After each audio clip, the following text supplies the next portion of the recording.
오늘 주님께서 우리에게 주시는 말씀은 마가복음 16장 14절에서 40절까지 말씀입니다. 마가복음 16장 14절에서 20절까지 말씀 한 절씩 교독하겠습니다. 그 후에 11 제자가 음식 먹을 때에 예수께서 그들에게 나타나사 그들의 믿음 없는 것과 마음이 완악한 것을 꾸짖으시니 이는 자기가 살아난 것을 본 자들의 말을 믿지 아니함이러라.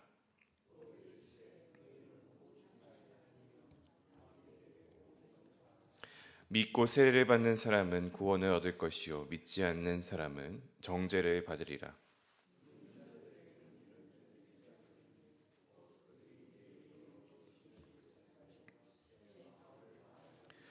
뱀을 집어올리며 무슨 독을 마실지라도 해를 받지 아니하며 병든 사람에게 손을 얹은즉 나으리라 하시더라.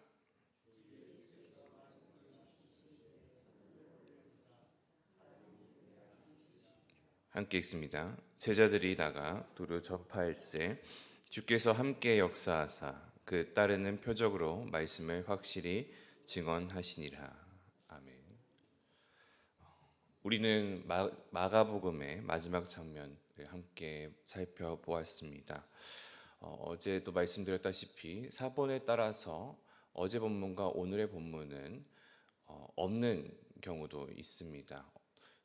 사람들이 생각하기에는, 학자들이 생각하기에는 앞선 이제 16장 9절 앞에 있는 내용에서 마가복음이 맞춰지고 또 누군가가 추가를 한 것이 아니냐 이렇게 생각을 하기도 하지만, 오늘은 우리가 같이 이 마지막 그 부분에 있어서 예수님께서 우리에게 주시는 말씀이 무엇인지, 또 부활 이후에 예수님께서 제자들에게 나타나시며 그들을 만나시고 또 그들에게 무엇을 말씀하셨는지, 그리고 승천 후 주님께서 어떻게 우리에게 역사하시는지를 함께 살펴보기를 원합니다. 오늘 14절에서 이렇게 말씀하고 있습니다. 그 후에 11 제자가 음식 먹을 때에 예수께서 그들에게 나타나사 그들의 믿음 없는 것과 마음이 완악한 것을 꾸짖으시니 이는 자기가 살아난 것을 본 자들의 말에 믿지 아니함이러라. 예수님께서는 부활하신 후에 여러 차례 제자들과 사람들에게 나타나셨지만 제자들은 그 소식을 믿지 못하였습니다. 막달라 마리아가 전했던 부활의 소식도 믿지 못했었고, 그리고 엠마오 길에서 예수님을 만난 두 제자의 증언도 그들이 받아들이지 못했습니다. 여전히 그들은 두려움과 슬픔에 사로잡혀 있었고, 그러나 예수님께서는 그들을 버려두지 않으셨습니다. 그리고 그 11 제자에게 나타나셨죠. 그리고 그들의 믿음 없음과 완악함을 꾸짖으셨습니다. 그들은 부활의 소식을 들었었지만 믿지 않았고, 부활하신 주님 앞에서도 그 믿음을 온전히 회복하지 못하였습니다. 그러나 예수님께서 하셨던 이 꾸짖음은 정죄를 위한 꾸짖음이 아니라 회복을 위한 꾸짖음이었습니다. 그렇게 예수님께서는 책망하신 후에 곧바로 제자들에게 사명을 주시죠. 15절입니다. 또 이르시되 너희는 온 천하에 다니며 만민에게 복음을 전파하라. 참 놀라운 장면입니다. 믿음 없고 두려움에 떨던 도망쳤던 제자들에게 예수님께서는 온 천하를 맡기는 그런 복음의 사명을 말씀하시죠. 예수님께서 찾아오셔서 만나주셔서 이 위대한 복음의 사명을 맡긴 사람들이 누구입니까? 이 복음을 가장 강한 사람들에게 전달한 것도, 맡긴 것도 아니고, 믿음이 좋았던 사람들에게 맡긴 것도 아니었습니다. 예수님께서는 회복된 사람에게 맡겨주셨죠. 복음을 완전한 자에게 주어지는 것이 아니라 은혜를 입은 자에게 주어진 것이기 때문입니다. 이들이 완벽해서 하나님의 일을 하는 것이 아니라 하나님의 은혜를 받고 회복이 있었기 때문에 예수님께서는 그들에게 찾아오셔서 그들에게 사명을 전달해 주신 것이죠. 그리고 이 사명은 이 11 제자들에게만 주어진 것이 아니라 믿는 모든 자들에게, 그리고 이 자리에 있는 여러분들에게도 마찬가지로 주어진 것임을 믿습니다. 우리의 주어진 사명은 우리가 완전하기 때문에, 우리가 믿음이 강하기 때문에, 우리가 누구보다 더 나았기 때문에 있는 것이 아니라 예수님께서 우리를 찾아와 주시고 우리에게 은혜를 베풀어 주시고 우리를 회복시켜 주셨기 때문에 있는 줄 믿습니다. 이어서 예수님께서는 말씀하십니다. 믿고 세례를 받는 사람은 구원을 얻을 것이요 믿지 않는 사람은 정죄를 받으리라. 믿음은 구원의 열쇠입니다. 예수님께서는 믿음을 통하여서 생명을 얻게 하셨고, 동시에 믿지 않는 것은 심판의 원인이 되죠. 믿음은 하나님의 은혜에 대한 응답이고, 세례는 그것에 대한 공적인 고백입니다. 그리고 복음은 생명과 심판을 동시에 선포하죠. 따라서 복음은 우리에게 분명한 결단을 요구하고 있습니다. 믿는 자는 살고 믿지 않는 자는 정죄를 받는다 하는 그 말씀을 통하여서 이 복음을 우리가 대할 때에 절대 중간지대, 중립이 없다라는 것을 이야기를 하시죠. 그리고 17절과 18절을 통하여서 믿는 자들에게 표적이 따를 것이다 라고 주님께서는 말씀하십니다. 귀신을 쫓아내고 새로운 방언을 하게 됐고 뱀을 짚고 독을 마셔도 해를 받지 않으며 병든 자들에게 손을 얹으면 나을 것이다 라는 그런 약속을 하시죠. 이것은 초대교회의 선교의 장에서 실제로 일어났던 일들입니다. 제자들을 통해서 일어나기도 했었고 사도 바울은 실제적으로 뱀에 물리기도 하였었지만 그는 죽지 않은 일들을 경험하게 되죠. 하나님께서 복음의 확증을 위하여서 특별하게 허락하신 표적들입니다. 그러나 이 표적들이 그 자체가 목적이 아닌 줄 우리가 알아야 할 것입니다. 이 당시에 보여졌던 표적들, 또 우리의 삶에 보여지고 있는 많은 표적들은 그것이 진리를 나타내는 도구이지, 그리고 진리를 보여주는 통로이지, 그것이 목적이 되지 않은 것을 우리가 기억해야 합니다. 표적이란 하나님이 살아계심을 나타내는 증거였기 때문입니다. 오늘도 우리가 복음을 전하게 될 때에 말씀의 능력과 성령의 역사를 믿고 나아가기를 원합니다.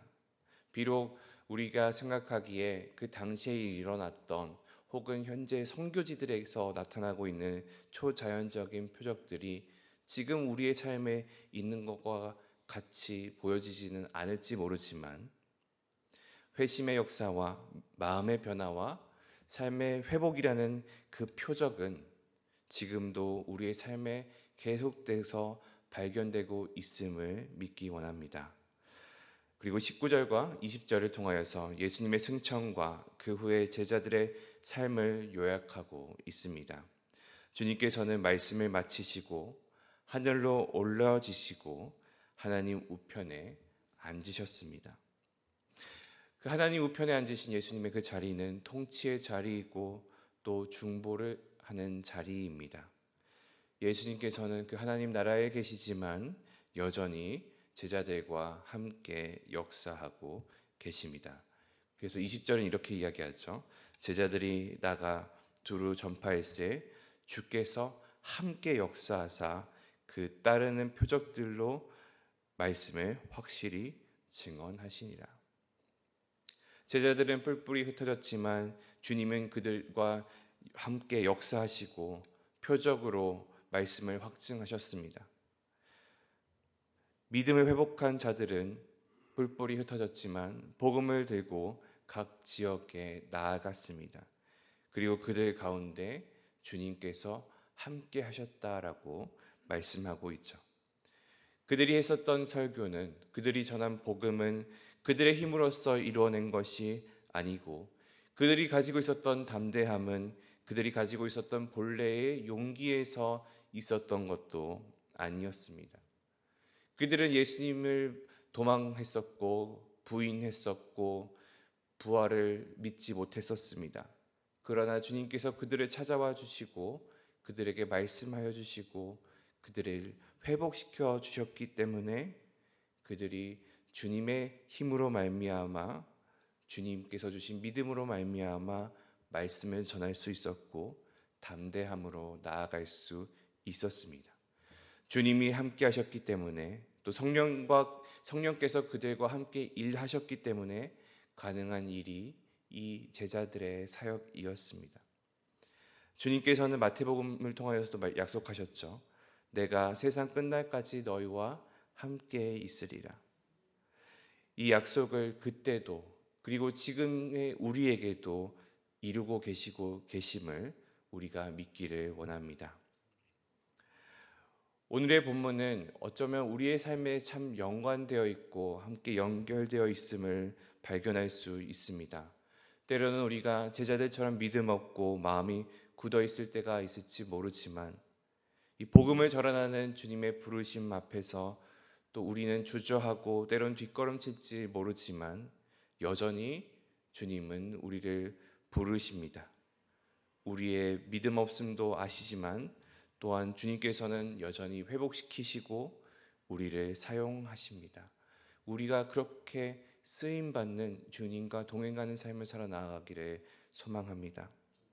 오늘 말씀 통해서 우리가 기억하길 원하는 것은 분명히 우리가 가지고 있는 그러한 믿음 없음은 주님의 책망의 대상이지만 또한 하나님이 주시는 회복의 기회가 될 줄 믿습니다. 그리고 그 회복을 입은 자들은 이 복음 전파에 대한 사명을 받은 자들이며 복음을 믿는 자들에게는 구원이 그리고 믿지 못하는 자들에게는 정죄가 있다는 사실입니다. 따라서 하나님께서는 우리와 함께 하시고 또 사명을 주시며 동행하심으로 우리에게 이러한 복음 전파의 일들을 감당하게 하신 것을 믿기를 원합니다. 오늘 우리 다시 결단하기 원합니다. 우리의 믿음이 회복되고 복음을 붙들고 내가 있는 자리에서 예수 그리스도를 증언하는 삶을 살아 나아가기를 원합니다. 주님께서는 우리와 함께 하시고 우리의 작은 순종 위에 복음의 능력을 우리에게 나타내실 것입니다. 믿음이 흔들릴 때에 주님은 우리를 포기하지 않으십니다. 오히려 우리를 다시 찾아오셔서 책망하실지 모르지만 그 이후에 회복시키시고 복음의 사명을 맡기십니다. 우리의 믿음이 현재 어디에 있는지를 살펴보고 우리에게 다가올 회복의 기회를 우리가 받아들이며 주님의 그 부르심과 주님의 그 다시 세우심을 기대하고 오늘 하루 복음의 능력을 믿고 복음의 증인으로 살아나가는 그 약속하신 주님의 동행하심으로 오늘을 살아나가는 여러분들이 되기를 소망합니다. 기도하겠습니다. 사랑과 은혜가 풍성하신 아버지 하나님, 믿음 없는 제자들을 책망하시면서도 찾아와 주시고 회복시키시며 사명을 맡기신 은혜를 감사드립니다. 우리의 믿음의 연약함을 주님께 고백드립니다. 이 시간 다시금 주님을 바라보며 복음을 전하는 제자의 삶을 살아나가도록 인도하여 주시옵소서. 주님께서 우리와 함께 하신다는 그 영원히 함께 하신다는 그 약속을 붙들고 오늘도 아멘의 삶을 살아나가게 하여 주시며 온전히 주님께서 베푸실 은혜와 능력을 기대하는 우리 모든 성도들 되게 하여 주시옵소서. 감사드리며 살아계신 예수 그리스도 이름으로 기도합니다. 아멘. 주님께서 가르쳐 주신 기도하겠습니다.